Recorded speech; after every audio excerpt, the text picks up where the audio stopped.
आप 10 लोग के नैरेटिव वाली बात सुनेंगी, मेरी नहीं सुनेंगी। शायद excuse me, you are excused. मैं यहाँ पे कोई नैरेटिव सुनने नहीं आई हूँ। ना अपने शब्द वापस लीजिए आप। कम से कम 1500-2000 की भीड़ है, लेकिन कोई मेन स्ट्रीम मीडिया कवर करने नहीं आया है।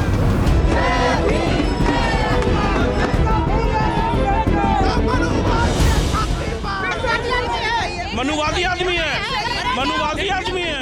इसी के साथ ये जो गैजेट आया हुआ है जिस पर इन्होंने स्टे लाया है, हम तो इसको फाड़ते भी हैं और अपना जो उन्होंने उस पर स्टे लगाया हुआ है उस पर भी हम अपना विरोध दर्ज कराते हैं। 118% है, कितने लोग हैं? तो अब क्या चाहते हैं, वो बरकरार रहे, समाज में गैर बराबरी बरकरार रहे? तेली से दिक्कत है ना, तो ये पूरा समाज तेली है। मैं भी जो है प्रिविलेज परिवार से आता हूँ, मेरे साथ कभी भेदभाव शोषण कभी नहीं हुआ है, ऐसी सामाजिक स्थिति में नहीं रही है। लेकिन मैंने कहाँ से देखा है भेदभाव? मैं जो मेरे परिवार के लोगों ने समाज साथ किया है, मैंने वहाँ से देख करके मैंने सीखा है। विष्णु तिवारी पे मैं आ जाऊंगा। विष्णु तिवारी एक है, मैं आपको हजारों लोगों का नाम गिना सकता हूँ जिसके अंदर हो रहा है। हाँ ठीक है, आ रहा हूँ। अगर आपको डर लग रहा है कि कोई ओबीसी प्रोफेसर आपके साथ न्याय नहीं कर सकता, तो हम 75 साल से सुप्रीम कोर्ट का फैसला, किसी सरकार का फैसला कैसे स्वीकार कर रहे हैं? कोई भी लॉ बनता है।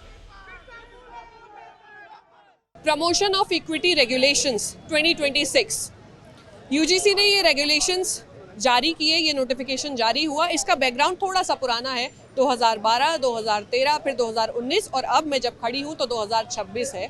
इस बैकग्राउंड के बारे में हम विस्तार से बात करेंगे। यूजीसी के जो रेगुलेशंस आए उनको लागू किया जाना चाहिए। इसको लेकर सुप्रीम कोर्ट ने बोला है कि भाषा विभाजनकारी है या फिर इनका मिसयूज हो सकता है। जब उस पर स्टे लगा, उससे पहले #UGC रोल बैक एक हैशटैग ट्रेंड करता है जिसमें ये कहा जाता है कि इसको वापस लिया जाना चाहिए, बहुत ही विभाजनकारी है। तो एक हिस्सा बाहर निकल के आया। जब उस पर स्टे लगा दिया गया तब दूसरा हिस्सा बाहर निकल के आया। जो भीड़ आप देख रहे हैं ये उसी हिस्से की है जो ये बोलता है कि इसे सख्ती से लागू किया जाना चाहिए। तो खासकर छात्र जो है वो 2 हिस्सों में डिवाइड हो गए। वो 2 हिस्से जो मैं अगर अपनी भाषा में समझाऊंगी तो मैं कहूँगी कि तिल लो या ताड़ लो राजा, राई लो या पहाड़ लो राजा, मैं अभागा सवर्ण हूँ, मेरा रोया रोया उखाड़ लो राजा। दूसरा हिस्सा वो जो कहता है कि कुआं ठाकुर का, खेत खलिहान ठाकुर के, कुएं का पानी ठाकुर का, गली मोहल्ले ठाकुर के, तो फिर अपना क्या गांव, शहर या देश। जब मैं बोलती हूँ कि ठाकुर, तो वो किसी जाति विशेष के लिए नहीं है, बल्कि समाज के उस हिस्से के लिए है जो दूसरा तबका जिसे अपने से ऊपर मानता है या ये मानता है कि उसके साथ डिस्क्रिमिनेशन होता है, उनके हाथों। लेकिन आज दिल्ली यूनिवर्सिटी की जो आर्ट फैकल्टी है वहाँ पर हो रहा है एक विरोध प्रदर्शन, हल्ला बोल। तो आइए उन्हीं से जानते हैं कि वो इस बारे में क्या राय रखते हैं। इंटेग्रिटी बहुत ज़्यादा हार्म होगी ऐसा तर्क दिया जा रहा है, तो क्या अलगाव की जगह एकीकृत करके यानी इंटेग्रिटी को बनाए रखने के साथ नहीं कुछ रेगुलेशंस लाए जा सकते थे? इससे तो और ज़्यादा अलगाव पैदा होगा, ये तर्क दिया जा रहा है। मेरा इस पे एक पॉइंट ये बनता है कि जैसे किसी भी चीज़ को आइडेंटिटी करने का मतलब ये नहीं है कि हम तुम्हारे साथ उत्पीड़न करेंगे। और मुझे लगता है इतने विरोध की आवश्यकता नहीं है। किसी चीज़ को आइडेंटिफाई करना कि हाँ उसमें कुछ मेंशन तत्व है कि SC, ST, OBC और EWS, PW, ये कुछ मेंशन आइडेंटिफाइड तत्व हैं। इसका मतलब ये नहीं है कि हम UR जो 15% रिजर्वेशन सिक्योर है उसको हटाने की बात करें। 50% देना, इसका मतलब ये नहीं है 50% छीनना है। उसका मतलब है कि हम बात कर रहे हैं कि 50% तुम आगे दो, 50% हम आगे देंगे, फिर एक वहाँ से शुरुआत करेंगे। यदि आप कह रहे हैं ना कि फॉल्स कंप्लेंट्स होगी, कोई इंसान भी यदि किसी पे गलत कंप्लेन करता है, मैं जो जिसके खिलाफ गलत कंप्लेन हुई है मैं उसके साथ हूँ कि उसके खिलाफ कार्रवाई हो। मैं उसमें हम कोई भी यहाँ पे किसी उसका विरोध नहीं करेंगे। SC ST एक्ट के भी अंदर यदि किसी के साथ गलत होता था उसके खिलाफ कार्रवाई होती है, ऐसा नहीं कि नहीं होती है। और दूसरी बात, के लिए आपने क्या किया? उस पर मैं आ रहा हूँ सर, 1 मिनट रुक जाइए, मेरी बात पूरी होने दीजिए। विष्णु तिवारी पे मैं आ जाऊँगा। विष्णु तिवारी एक है, मैं आपको हजारों लोगों का नाम गिना सकता हूँ जिसके अंदर हो रहा है। हाँ ठीक है, आ रहा हूँ। दूसरी मजेदार बात में हमें यह है कि कॉन्स्टिट्यूशन पंक्चुअलिटी आपने कानून की भाषा में एक शब्द सुना होगा, ठीक है। कॉन्स्टिट्यूशन पंक्चुअलिटी का ये मतलब होता है कि जो कानून है उसकी समयबद्धता। आप देखिए कि रोहित वेमुला और जो पायल तड़वी है और अभी सोलंकी, ऐसे बहुत सारे। रोहित वेमुला तो SC ST थे ही नहीं। देखिए आप वो जो है ना, आप पे भी आएंगे, उन्हें बोल देते हैं। तो उनका जो स्ट्रगल है वो तो इंस्टीट्यूशन में हमने देखा कि किस तरह से उनकी जातिगत एक द्वेष ने उनकी जान ले लिया। अब उनकी जो मदर है वो लगातार इतने लंबे समय से स्ट्रगल करने के बाद बड़ी मुश्किल से तो सुप्रीम कोर्ट के अंदर एक पिटीशन उन्होंने डाली, अब उसको उन्होंने माना, अब उसके सरकार को भी लगा और उन्होंने खुद ही बात स्वीकारी कि इस तरह का डिस्क्रिमिनेशन होता है। पूरी लिस्ट पढ़ लीजिएगा, पूरी लिस्ट में उन्होंने नाम लिखा हुआ है, उसको उन्होंने संभाला। तो समता के स्तर पर एक छोटा सा काम ऐसा किया जा रहा है तो उसको लेकर के इतना दिक्कत है। तो हम कह रहे हैं ना कि जिसके खिलाफ गलत कंप्लेन होगी हम उसके साथ हैं, हम कब उसको नकार रहे हैं। और सुप्रीम कोर्ट के स्टे का भी हम विरोध नहीं कर रहे हैं। हम ये जो कह रहे हैं कि वापस लो, तो ये वापस लेने जैसी वाली कोई बात नहीं। फिर सुप्रीम कोर्ट जो रोहित वेमुला है और पायल तरुण न्याय कैसे करेंगे आप उनके साथ, बताइए। और जो आप कह रहे हैं ना कि विष्णु तिवारी जिनकी जो बात कर रहे हैं उनके साथ गलत हुआ होगा तो हम उनके साथ है ना, हम कब नकार रहे हैं। 20 साल लौटा देंगे आप उनका। 20 साल आप 20 साल लौटा देंगे आप उनका। क्या लौटा देंगे? आपकी बात सुन लेते हैं, अब आप बताइए। ये बताइए, ये कह रहे हैं कि सुप्रीम कोर्ट के हम खिलाफ नहीं है, तो सुप्रीम कोर्ट के खिलाफ नहीं है तो यहाँ पे नारे प्रदर्शन क्यों कर रहे कौन सा हैं? वो नारे- भी कौन अरे नारा प्रदर्शन किया? अब मेरी बारी है भैया, आप सुन लीजिए थोड़ा सा। उसके बाद में यही जेएनयू से नारा निकला था ना, अफजल हम शर्मिंदा है, तेरे कातिल जिंदा है। तेरे कातिल जिंदा कौन है? एक सेकंड, अरे डाइल्यूट, अरे सुन लो भाई, हम भी हम यहाँ पे ना तो टुकड़े टुकड़े गैंग की बात कर रहे हैं, ना ही हम अफजल और शर्जिल इमाम की बात कर रहे हैं। हम यहाँ पे बात कर रहे हैं यूजीसी रेगुलेशंस की जो आए, जिनका मकसद है कि इक्विटी प्रमोट होगी, उसी पे स्टिक रहते हैं। आप भी इसको डेविएट मत कीजिए, मुद्दे की बात करते हैं। नहीं, मुद्दे की बात में हम ये बताइए कि ऑल ओवर टोटल कितने 118% केसेस की वृद्धि ये कहते हैं, मगर कितना केसेस टोटल रजिस्टर्ड होता है? यूनिवर्सिटीज में अगर देख ले तो 300 कुछ केसेस हैं। ज़्यादा क्या ये इसकी मांग थी? सबसे पहली बात बताइए। मतलब आप कह रहे हैं कि इसकी जरूरत ही नहीं थी। ये देखिए मैम सुनिए, ये जो 0.04% जो केसेस जो है, मैं ये नहीं बोल रहा हूँ कि उनके पर में कार्रवाई नहीं होनी चाहिए, बिल्कुल होनी चाहिए। मगर आपने देखा होगा कि लास्ट 4 केसेस जो सुप्रीम कोर्ट ने जो शिकायत करता है उसी के ऊपर में चार्जेस लगाए हैं। तो ये बताइए, ये रुकेगा कैसे? आज एक लड़की का मैं देख रहा था कि वो बोली कि SC ST का कोई मुझे बंदा आया, मुझे प्रपोज किया, उसके बाद क्या गलत है? मनुवादी आदमी है हम। देखिए मेरी बात सुनिए, एक सेकंड। ऐसे शोर होगा ना, मैं उनकी बात सुन पाऊंगी ना आपकी आवाज आएगी। रुक जाइए, मैं वही बता रहा हूँ मैम, इस बिल का कोई जरूरत ही नहीं था, समझे? और स्टे लगा दिया तो यहाँ पर अगर सुप्रीम कोर्ट ने स्टे लगाया, अब सुप्रीम कोर्ट के ही मैंने खिलाफ में प्रदर्शन कर रहा है। क्या मैं आपके इस स्टेटमेंट को ये मान लूं, आप कह रहे हैं कि इस बिल की जरूरत नहीं थी, तो मतलब डिस्क्रिमिनेशन होता ही नहीं है? मैम डिस्क्रिमिनेशन होता है या नहीं होता है?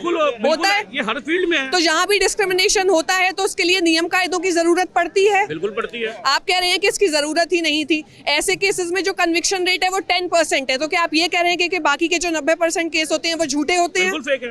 बिल्कुल फेक है, झूठे होते हैं। बिल्कुल फेक है मैम, बिल्कुल फेक है, बिल्कुल फेक है। आप कन्विक्शन रेट क्या है ये बताइए ना मुझे। कन्विक्शन रेट 10% से ज्यादा नहीं होगा। और मैं बता देती हूँ, दैट डजंट मीन कि बाकी के 90% केसेस झूठे हैं, क्योंकि वो कंक्लूजन तक पहुंचते ही नहीं है। ये भी हो सकता है, एकदम बिल्कुल हो सकता है मैम। मगर ये बताइए कि कन्विक्शन रेट ही अगर जब बिहार में आप चले जाइए, कन्विक्शन रेट कितना? 0.6%। क्या? किसको जिंदा जला दिए? अब रुक जाओ, अब इसके अलावा आपको कुछ कहना है? ठीक है, आइए। मैं एक बात बोलूंगा। इन्होंने बड़ी एकदम सफाई से इतनी बड़ी भीड़ के बीच में एक आए और ये कह रहे हैं कि ये जो 90% ये जो लोग हैं जो गलत बोल रहे हैं। कैसा कुतर्क दे रहे हैं आप? एकदम आप कैसे कह सकते हैं ये जो 118% है, कितने लोग हैं? तो अब क्या चाहते हैं? वो बरकरार रहे समाज में, गैर बराबरी बरकरार रहे? भाई कुछ तो भाई अंदर रखा करिए, कुछ तो संवेदना है जरा सा भी कि ये इतने बड़ी संख्या में लोग हैं, ये इसलिए आए हैं कि समाज में और देश में गैर बराबरी खत्म हो। और क्या चाहते हैं? गैर बराबरी बना रहे समाज में? गैर बराबरी कैसे नहीं हो रही है? तभी भाई सुप्रीम कोर्ट ऑफ इंडिया 19 से 24 तक डेटा उनके पास गई, उनके पास गैर बराबरी का डेटा गई और तब उन्होंने आदेश दिया कि यूजीसी को कमेटी बनाइए। उसके आधार पे कमेटी बनी है और सरकार ने एकदम लचर कमेटी बनाई। मैं फिर से कहूँगा, एकदम सरकार ने लचर कमेटी बनाई, जिन्होंने मतलब एक दिन के बहस में उन्हें सरकार ने टैकल भी नहीं किया सुप्रीम कोर्ट ऑफ इंडिया में। हम लोग मारे जाएं उसके बाद न्याय मिले। भाई कुछ तो संवेदना रखिए हम लोग के प्रति, इंसान को इंसान समझिए। एक ये भी बात आ रही है कि ये पॉलिटिकली एग्रेवेटेड है, कि मतलब एक पॉलिटिकल एंगल है इसमें, क्योंकि जो स्टैंडिंग कमेटी थी उसमें पॉलिटिशियंस भी थे, दिग्विजय सिंह उसके हेड थे, है ना? तो कि ये वोट बैंक को ध्यान में रखते हुए रेगुलेशंस लाए गए ताकि ऐसा हो। क्या सोचते हैं इस पे? इस पर मैम मैं ये विचार देना चाहता हूँ, कि ऐसी एक डायमेंशन हो सकता है कि सरकार का ये नज़रिया हो कि इस पर हमें अपना जो ओबीसी SC ST वोट है उन्हें अपीज़ करने का एक तरीका हो। साथ में जैसा कि हम जब सुप्रीम कोर्ट में जो प्रोसीडिंग्स देख रहे थे तो मैंने इंदिरा जयसिंह जो हमारी तरफ से एडवोकेट थी उनका ये कहना था कि हमारी बात सुनी ही नहीं गई। वहीं दूसरी तरफ जो भारत के अटॉर्नी जनरल हैं उन्होंने उस तरीके से पक्ष नहीं रखा जिस तरीके से उनको सुप्रीम कोर्ट के सामने रखना चाहिए था। माननीय सर्वोच्च न्यायालय ने जो उनके पक्ष के वकील थे एडवोकेट विष्णु शंकर जैन, उनकी बात सुनी और उसी आधार पर स्टे लगा दिया गया।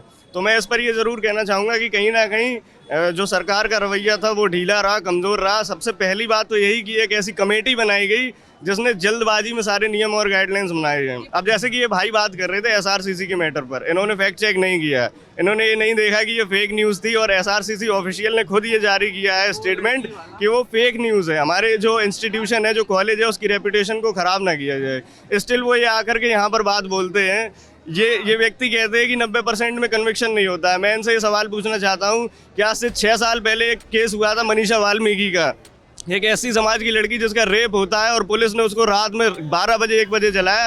ये इंस्टीट्यूशन के बाहर की घटना ज़रूर है, पर ये आज भी दिखाता है कि कैसे भारत में जातिवाद व्याप्त है। आज भी कैसे किस तरीके से मैं माफ़ी चाहूँगा अपने शब्दों पर रेप विक्टिम जो होती हैं उनकी भी हम कास्ट ढूंढने लगते हैं। जो रिजर्वेशन की बात हम करते हैं, रिजर्वेशन एक कंप्लीट इलाज नहीं है, वो रेमेडी है। मैंने इनकी तस्वीर पकड़ रखी है, ये माननीय राम मनोहर लोहिया जी हैं, डॉक्टर राम मनोहर लोहिया। इन्होंने कहा था रोटी और बेटी, कि रोटी और बेटी का संबंध जब तक नहीं होगा, जब तक हम साथ में बैठ के खाएंगे नहीं, इंटरकास्ट मैरिजेस नहीं होंगी, तब तक रिजर्वेशन अकेले कुछ नहीं कर सकता है। अभी उन्होंने एक प्लेकार्ड निकाला, एक पोस्टर है जिसपे भारत का राजपत्र और उस पे स्टे लिखा हुआ है। आप कुछ कहना चाह रहे हैं इनकी?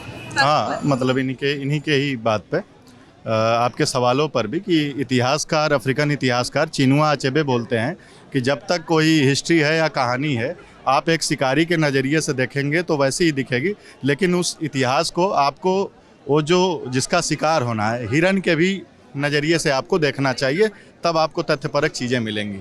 हुआ यहाँ पर यही है। जो आपका सवाल था दिग्विजय सिंह को लेकर के, तो उन्होंने भी सुझाव संख्या D में यह बात कही कि हमने UGC के जो चेयरमैन थे उसमें हमने मांग की थी कि डिस्क्रिमिनेशन की जो कैटेगरी है उसको आप परिभाषित करें।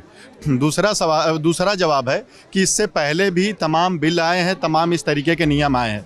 OBC आरक्षण को लेकर के जब बिल आता है तो वह भी कोर्ट में जाता है, लेकिन वह कोर्ट से पास होता है। EWS आरक्षण को लेकर के बिल आता है, वह भी कोर्ट में जाता है लेकिन पास होता है। लेकिन यह जो रूल था UGC का, यह इस तरीके का बनाया गया था जिसमें जो बोला गया कि कैटेगरी भी नहीं दिया इन्होंने और सारी चीज़ें कि कोर्ट में जाते ही या पिट जाए। तो यह साफ तौर पर दिखाता है इस तरीके के नियम का। UGC रूल का तो हम समर्थन करते हैं एक समतामूलक समाज के लिए, लेकिन यह भी हमें देखना होगा कि सरकार की इसको लाने के पीछे उसकी नीयत क्या थी, मंशा क्या थी। वो जाते ही पिट गया। और आप देखेंगे कि जो सुप्रीम कोर्ट के माननीय न्यायाधीश हैं जिन्होंने इसका निर्णय दिया, उनका तो हम सम्मान करते हैं, जो कि जाति विहीन जाति से आते हैं, कास्टलेस कास्ट से आते हैं, जो कि एक पार्लियामेंट का बिल है, पार्लियामेंट का बिल जो कि पहले आ चुका है। रैगिंग और UGC के रूल में अंतर नहीं कर पाते। हम तो उनकी मेरिट पर भी सवाल खड़ा करते हैं। और इसी के साथ जो गैजेट आया हुआ है जिस पर इन्होंने स्टे लाया है, हम तो इसको फाड़ते भी हैं और अपना जो उन्होंने उस पर स्टे लगाया हुआ है उस पर भी हम अपना विरोध दर्ज कराते हैं। प्राइमरी फैक्टर जो है, जो हम बहुत बार मिस कर जाते हैं, द प्राइमरी फैक्टर ये है कि हकीकत में जो कैटेगराइजेशन किया गया है, जो डर फैलाया जा रहा है कि ये जो तथाकथित जनरल के लोग हैं ये उनके खिलाफ होगा। हमें समझना होगा जनरल के किस हिस्से के खिलाफ। EWS में तो वही लोग आते हैं, EWS की जो कैटेगराइजेशन है वो तो आता ही है, तो EWS के साथ ये है कि EWS के साथ ही तो EWS के लोग तो आ रहे हैं, लेकिन EWS में सारे अपर कास्ट नहीं आ रहे हैं। दूसरी चीज़ें महिलाएं तो आ रही हैं, तीसरी चीज़ है जो निःशक्त हैं वो आ रहे हैं। तो डर किनको है? एक है कि ये जो डर का माहौल है, ये डर का माहौल UGC ने जानबूझ के फैलाया है, सरकार ने जानबूझ के फैलाया है। क्योंकि जब हम देखते हैं कि हम एक और एक्ट का लेते हैं जो prevention of sexual harassment in workplace act है, POS एक्ट, उसमें कैटेगराइजेशन दिया गया था कि जो फॉल्स कंप्लेंट और अनसब्सटेंशिएटेड कंप्लेंट में जो इस एक्ट का समर्थन कर रहे हैं और जो जिनमें ये शंका भी है कि जो सरकार जो है इन तमाम विरोधों के बाद ये लेके आएगी कि फॉल्स एक्ट के खिलाफ कार्रवाई हो। हकीकत डर ये है कि जो फॉल्स एक्ट और अनसब्सटेंशिएटेड एक्ट है उसके बीच का कोई क्लियर डिस्टिंक्शन इस रेगुलेशन में दिया नहीं गया। जब दिया नहीं गया ये भी डर बन रहा है कि अनसब्सटेंशिएटेड, अगर मेरे ऊपर कि जातिवादी शोषण उत्पीड़न हुआ है लेकिन मैं प्रूव नहीं कर पा रहा हूँ तो उसे फॉल्स कह के सजा भी दी जा सकती है। ये डर तो एक बना हुआ है। यानी आपको अगर सरकार का और यूजीसी का इंटेंट जायज होता तो वो एक प्रॉपर कैटेगराइजेशन लाती फॉल्स और अनसब्सटेंशिएटेड एक्ट के बीच का अंतर जो पॉस रेगुलेशन में पहले से है और उसी तर्ज पे होता। हम फॉल्स एक्ट के खिलाफ दिक्कत नहीं है, हमारा विरोध नहीं है। हम ये कह रहे हैं कि अनसब्सटेंशिएटेड और फॉल्स के बीच का कैटेगराइजेशन जो है, डिस्टिंक्शन है, डेफिनेटेड डेडिकेटेड डिस्टिंक्शन वो लाया जाए, तब जाके फॉल्स एक्ट को गलत किया जाए। और इंटेंट पे ये भी कमी दिखाता है कि यूनिवर्सिटी में सेक्सुअल हैरेसमेंट क्रिमिनल है, यूनिवर्सिटी में क्या रैगिंग क्रिमिनलाइज्ड है, लेकिन यूनिवर्सिटी में जो जातिगत शोषण उत्पीड़न है वो क्रिमिनलाइज्ड नहीं है। अगर किसी भी कानून में कोई भी दिक्कत आ रही है किसी भी वर्ग समाज के लिए तो सरकार उसको ये सुनिश्चित करे कि वो चीज़ ना हो। उसमें क्या होता है, अमेंडमेंट्स आते हैं। माननीय सर्वोच्च न्यायालय ने इस पर स्टे लगाया है, रेगुलेशंस को रिव्यू किया जाएगा और जितने भी प्रकार के उसमें फेलियर्स हैं उसको ठीक किया जाएगा और फिर इम्प्लीमेंट होगा। और मैं आपको एकदम परफेक्ट फाइन एग्जांपल देता हूँ इस सोसाइटी का, let me tell it very bluntly, दोगलेपन का। मैं इसलिए ये शब्द का प्रयोग कर रहा हूँ क्योंकि जो प्रधानमंत्री इस देश में 2014 में आए और 2014 से आज 2026 तक जो व्यक्ति हिंदू सम्राट था, वही कुछ चुनिंदे लोग 3-4 दिन पहले उसे तेली बना दिए, कास्ट डिस्क्रिमिनेशन किया, उसके ऊपर कास्टिस्ट स्लर्स दिया। तो मैं ये आपके मन से कह देना चाहता हूँ, अगर तेली से दिक्कत है ना तो ये पूरा समाज तेली है और इसका विरोध करके दिखाओ। मैं तेली समुदाय से आता हूँ। हमारे डिपार्टमेंट में बच्चे कल तक मुझे कहते थे मोदी जी का जो जितने भी कार्यकारी नीति है उनका मैं सपोर्ट करता था। उन्होंने बोला कि ये मोदी भक्त है, और आज जब उनको पता चल गया कास्ट उनका, तब मुझे भी कहते हैं मोदी का भतीजा है ये। और कास्ट की डिस्क्रिमिनेशन ऐसी आलम है कैंपस का। जैसे मैं बोलता हूँ मैं बिहार से आता हूँ, तो अपना नाम बताओ, मेरा नाम प्रिंस कुमार है, आगे क्या नाम? नाम तो बिहार वाले मैक्सिमम कुमार लगाते हैं। यूपी और जितने भी अपर कास्ट के होते हैं अपना सरनेम में कास्ट ही लगाते हैं, तो उनको पता नहीं चल पाता है। तो फिर ऐसे बोलते हैं बिहार में भी आदिवासी हैं, क्या मैं आदिवासी लग रहा हूँ? और मैं आदिवासी हूँ भी, तो आदिवासी को क्यों ऐसे टोंट किया जाता है जो तुम आदिवासी हो? जब ये सब सुनेगा तो उसका मोरल और डाउन होगा। ऐसे यूनिवर्सिटी में हम नहीं जा पाएंगे। बिल्कुल, मैं कहना चाहूँगा, मेरा नाम शिवम मिश्रा सनातनी है।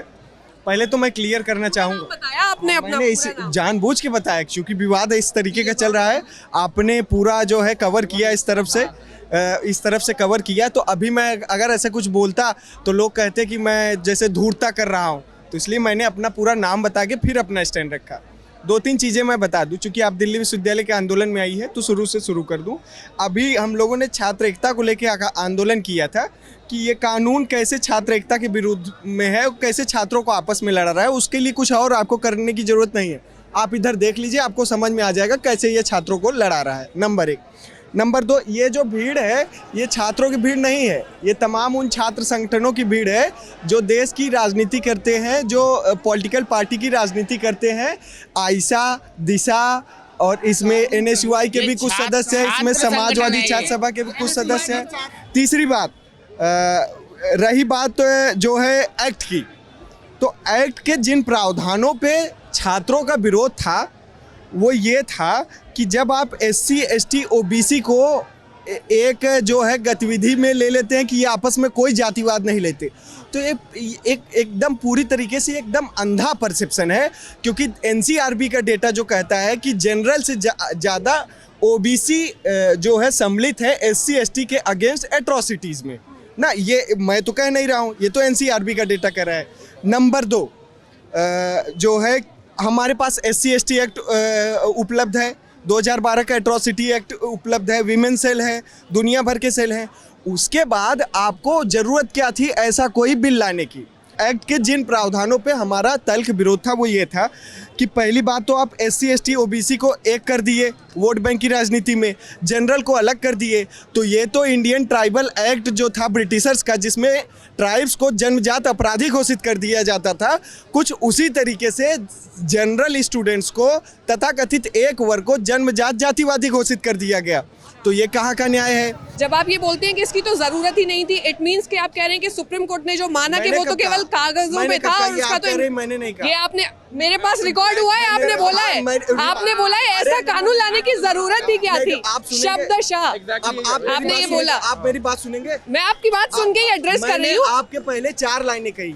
एक तो SC/ST एट्रोसिटीज एक्ट उपलब्ध है, दूसरा हमारे पास विमेन सेल है, हाँ। दूसरा हमारे पास 2012 का एक्ट है, उसके बाद इसकी जरूरत नहीं थी, हमने ये कहा। तो मैं वही कह रही हूँ। अब दूसरी बात इतनी सारी चीजें नहीं इसकी जरूरत नहीं आप थी। देखिए, लेकिन हाँ। क्या आप ये कहने के बाद इस बात को जस्टिफाई कर रहे हैं कि जो सुप्रीम कोर्ट ने कहा वो गलत था? सुप्रीम कोर्ट तो इस चीज को मान रहा है, हालांकि वो ये टिप्पणी भी कर रहा है कि किसी डिस्क्रिमिनेशन को दूर करने के लिए डिस्क्रिमिनेटरी लॉ लाने की जरूरत नहीं है। बिल्कुल बोल रहा है। आप 10 लोग के नैरेटिव वाली बात सुनेंगी, मेरी नहीं सुनेंगी। Excuse me, you are excused. मैं यहाँ पे कोई नैरेटिव सुनने नहीं आई हूँ। ना, अपने शब्द वापस लीजिए आप। ठीक है, तो आप मेरी बात, मतलब मैं अकेला यहाँ बोल रहा हूँ, आप मेरी बात नहीं सुनेंगे, इन सबके सुनेंगे। अगर मैं नैरेटिव सुनने आई होती तो आप माइक पे बोल ही नहीं रहे होते। तो वही मैं बता रहा हूँ। ये भाई यहाँ पे कोई मनुस्मृति की बात कर रहे थे, इन लोगों ने, आपने 2-4 पूछ ले, बता नहीं पाए। भाई बार बार कह रहे थे कि ये तो आपको अलॉट किया गया है कि आप ये करोगे, आप ये करोगे, आप ये करोगे, लेकिन अगर मेरे को वो काम नहीं करना, फॉर इंस्टेंस मैं यादव हूँ, तो मेरे को, अगर हमारे लिए जनरली क्या बनाया जाता है कि ये लोग गाय भैंस का काम करते हैं, दूध निकालते हैं, अगर मेरे को वो काम नहीं करना, मेरे को बिजनेस करना है, तो मेरे को बिजनेस करने से कोई क्यों रोकेगा? या फिर मेरे को इसी बात पे बार बार क्यों डिस्क्रिमिनेट? मैं अभी तक मेरे साथ डिस्क्रिमिनेशन हुआ नहीं है, मैं वैसे एक सिनेरियो क्रिएट करके बता रहा हूँ, तो मेरे को क्यों बांधा जाएगा? हमें सबसे पहले स्मॉल स्टेप्स लेने पड़ेंगे। सबसे पहले सोसाइटी को ये समझो डिस्क्रिमिनेशन गलत है कि अगर कोई, एक तो ये पॉलिटिकल लीडर्स के पोस्टर लेकर के पूरा जो लड़ाई है छात्रों की, ये फेसेस, आप अपने रिप्रेजेंटेटिव है ना? नहीं, मैं बताता हूँ आपको हम लोग क्यों लेके आए हैं, उसका कारण है, हम बताना चाहते हैं ना। हम इनको इसलिए लेके आए हैं कि हम मानते हैं कि हमारे मंडल हीरोज हैं, और ओबीसी तभी आ पाया जब मंडल कमीशन लागू हो पाया, और इन्हीं लोगों की वजह से लागू हो पाया। और हम मंडल की तस्वीर लेके भी आए हैं, उनकी भी तस्वीर लेके आए हैं। लेकिन 3 लेके आप घूम रहे हैं, और हीरो वर्शिपिंग किसी चीज की अच्छी नहीं होती है। आप हीरो मानिए, हम मानते हैं इसका, लेकिन ये हमारे लिए सिंबल है। अगर हम सिंबॉलिक, देखिए, अगर वो मनुस्मृति को सिंबल के रूप में ब्राह्मणवाद को प्रचारित करने के लिए कर सकते हैं, तो हम क्यों ना इनके कदमों पे चलने के लिए हम लोगों को कह सकें? ये हमारा जवाब है उनको कि हम मंडल कमीशन को लाएंगे। हम कहते हैं कि जब भी अगर कमंडल की राजनीति होगी तो हम मंडल को लाएंगे। पहली बात तो क्या है कि इसमें जो जनरल कास्ट के बच्चे बोल रहे हैं उनको जोड़ा नहीं गया है, बिल्कुल जोड़ा गया है। आप वुमेंस को देखें, PWD आप देखें, उसमें भी 2 तरह के डिस्क्रिमिनेशन के बारे में बात करी गई है। किसी ने अगर UGC रेगुलेशंस पढ़ा होगा, एक नॉर्मल डिस्क्रिमिनेशन की डिफिनीशन दी गई है और कास्ट बेस्ड डिस्क्रिमिनेशन की डिफिनीशन दी है। कास्ट बेस्ड डिस्क्रिमिनेशन में SC/ST OBC को जोड़ा गया है, और लोग कहते हैं कि इंक्लूसिविटी नहीं है। अब SC/ST एट्रोसिटीज़ एक्ट लाया गया है, तो आप ये कह सकते हैं कि क्या OBC और सवर्णों के खिलाफ है? ऐसा नहीं कह सकते आप। तो इसी तरह जो ये लाया गया, ये किसी के विरोध में नहीं है, आप उनको एक्सक्लूड नहीं कर रहे हैं एक तरह से। आप जो आपके पास जो जनरल कास्ट का बच्चा है, उसके पास जो ऑप्शंस खुले हुए हैं, कॉलेजेस में डिसिप्लिनरी कमिटीज़ होती हैं, आपकी प्रोक्टोरियल कमिटीज़ होती है, ICC होती है, आपके पास पैरेलल कमिटीज़ चल रही है। वुमेंस को जो राइट्स दी गई हैं विशाखा गाइडलाइंस के अंडर भी दी गई हैं, ये UGC रेगुलेशंस के अंडर भी दी गई हैं। और क्योंकि आपने ये टर्म दिया, तो मैं आपसे समझना चाहूँगी कि क्या जो डिसिप्लिनरी कमिटीज़ हैं उन्हीं को इतना स्ट्रॉन्ग किया जा सकता है कि इनकी ज़रूरत ना पड़े? क्या ऐसा हो सकता है? मैम, बिल्कुल किया जाना चाहिए, लेकिन अब आप यहाँ पर समझिए, एक नॉर्मल मारपीट और एक कास्ट बेस्ड डिस्क्रिमिनेशन में अंतर है। अब उन्होंने बात की कि OBC के साथ डिस्क्रिमिनेशन होता है, और आप कह रहे हैं कि OBC ही डिस्क्रिमिनेशन करते हैं। अब इसी पे स्टिक रहेंगे। यूपी में देखें तो जाट्स और ये आई मीन राठौर्स, मैं एग्जांपल देता हूँ, ये दोनों डोमिनेंट कास्ट हैं OBC के, और ये सारे एग्जांपल आप कहीं पे भी चले जाइए, कोई भी गांव में आपको समझ में आ जाएगा, ये सब OBC में है, लेकिन ST/SC पे जो इनके नीचे हैं उन सब पे तो डिस्क्रिमिनेशन करते ही हैं, उनको तो प्रताड़ित करते ही हैं। ठीक है, बिहार का मैं एग्जांपल दूँ तो बिहार में यादव सबसे ज़्यादा डिस्क्रिमिनेशन यादव्स करते हैं बिहार में, क्योंकि सबसे ज़्यादा डोमिनेंट कास्ट बिहार में वही है। सिंपल ये एक हो सकता है ना कि एक ऐसा कमेटी बना दे, एक ऐसा बना दे जिसमें सब जो भी कहीं किसी भी तरह से डिस्क्रिमिनेशन हो। मतलब है कि ये जो इन्होंने लिखा हुआ है धर्म, नस्ल, जाति, लिंग, जन्म स्थान, हालांकि इसमें लिंग्विस्टिक्स के बेसिस पे भी डिस्क्रिमिनेशन होता है। हाँ, मैं वही बोल रही हूँ। तो आप कह रहे हैं कि कुछ ऐसा बना दिया जाए जिसमें जो एक ही कमेटी हो और वो सारे मसलों को देख करके इर्रिस्पेक्टिव ऑफ कास्ट ऐसा। वो तो यूनिवर्सिटीज में डिसिप्लिनरी कमिटीज होती है और बहुत सारे सेल हैं, वो उसमें देखिएगा। मैं बस ये कहना चाहता हूँ इसकी जरूरत क्यों है। तो जैसा कि आपको पता है 2012 में तो एक्ट था, लेकिन वो एडवाइजरी एक्ट था, उसमें बस एडवाइजरी दिया गया था कि बना सकते हैं कमेटी। इक्विटी सेल बनाए गए पर बहुत ही कम बनाए गए। लाखों संस्थानों में से बस 3000 जगहों पे इक्विटी सेल बने और उनमें भी इस अंतराल में जो था बस 1500 कंप्लेंट आई। यानी कितना अच्छा फंक्शनल था हमें पता है। इसलिए सुप्रीम कोर्ट ने आदेश दिया कि 2012 वाले गाइडलाइंस जो है बिल्कुल नाकाम रहे, कुछ उससे अच्छा नहीं हो पाया। यहाँ तक कि रोहित वेमुला और पायल तडवी के साथ जो केसेस हुए, उनकी मां ने जब कंप्लेन किया सुप्रीम कोर्ट में, तब उन्होंने यूजीसी को मतलब ऑर्डर दिया कि वो गाइडलाइन बनाए। ये गाइडलाइन बनाने का स्पेशल रीजन यही था कि हमें पता है कि historically OBC, SC, ST caste के लोगों के साथ डिस्क्रिमिनेशन हो रहा है, उसको एड्रेस करने के लिए रूल बनाया गया।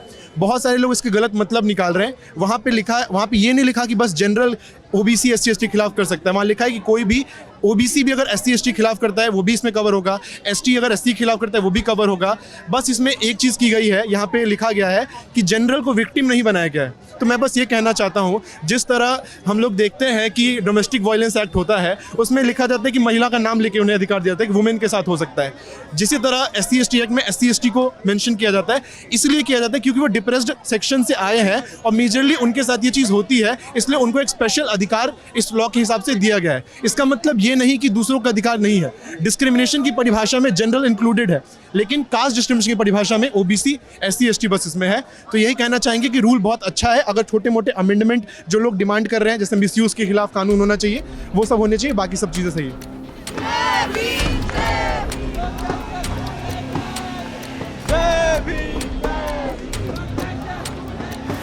फैकल्टी ऑफ आर्ट्स के बाहर से जो प्रोटेस्ट शुरू हुआ वो सड़क पर निकल चुका है। जबरदस्त नारेबाजी हो रही है।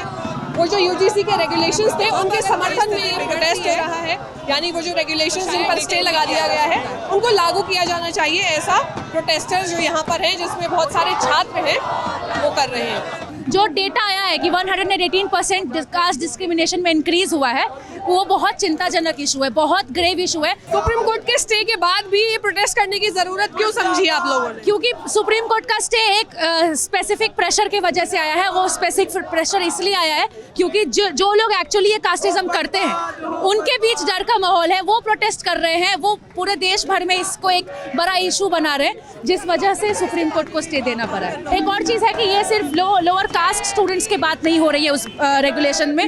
पीडब्ल्यूडी स्टूडेंट्स जो फिजिकली डिसेबल्ड हैं उनकी बात भी हो रही है, जेंडर माइनॉरिटीज़ की बात हो रही है, महिलाओं की बात हो रही है, सबकी बात हो रही है।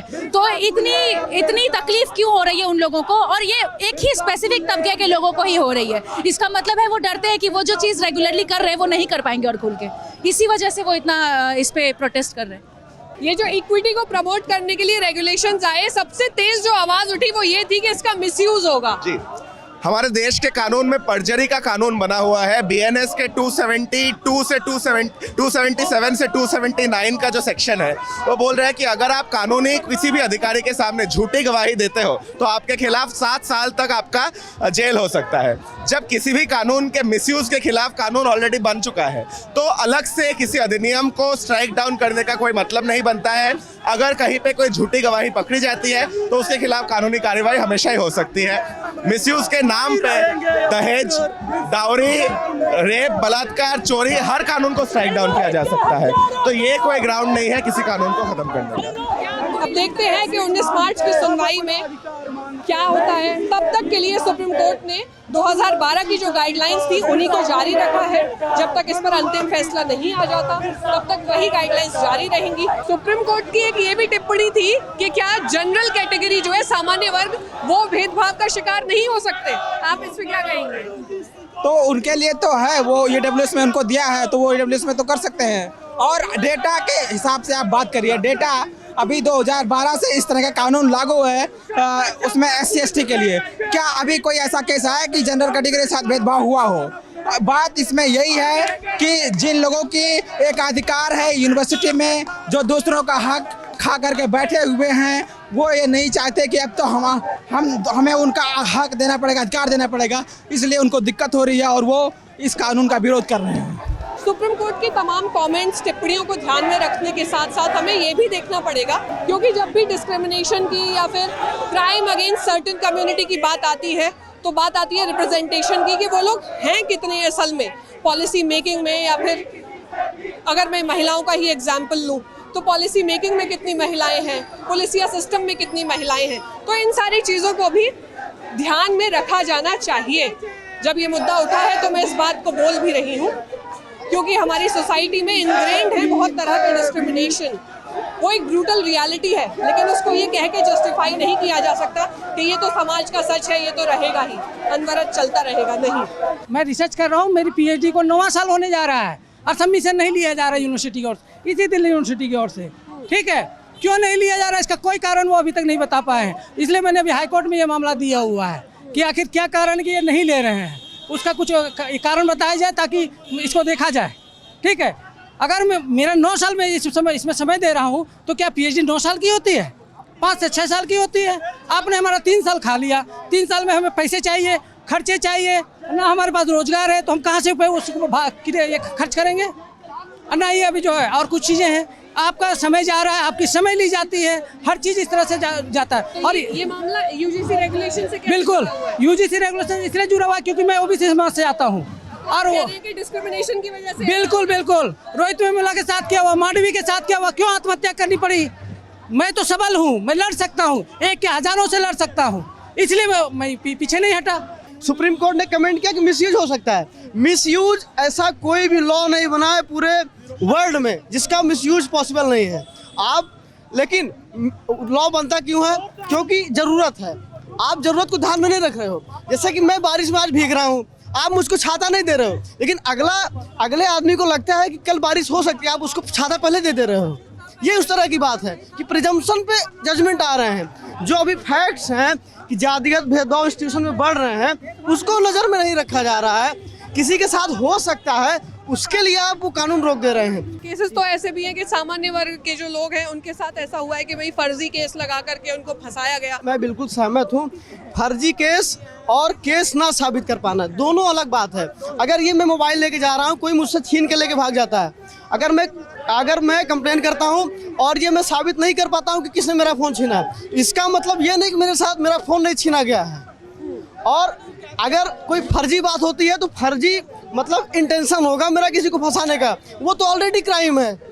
मतलब जो अगर फर्जी केस होंगे वो इंटेंशनल होगा, वो ऑलरेडी क्राइम है। लेकिन अगर मैं साबित नहीं कर पाता हूँ तो वो उसका मतलब नहीं है कि वो फॉल्स केस है या फर्जी है। इस दोनों चीज़ को बड़ी बारीकी से हमको समझना पड़ेगा।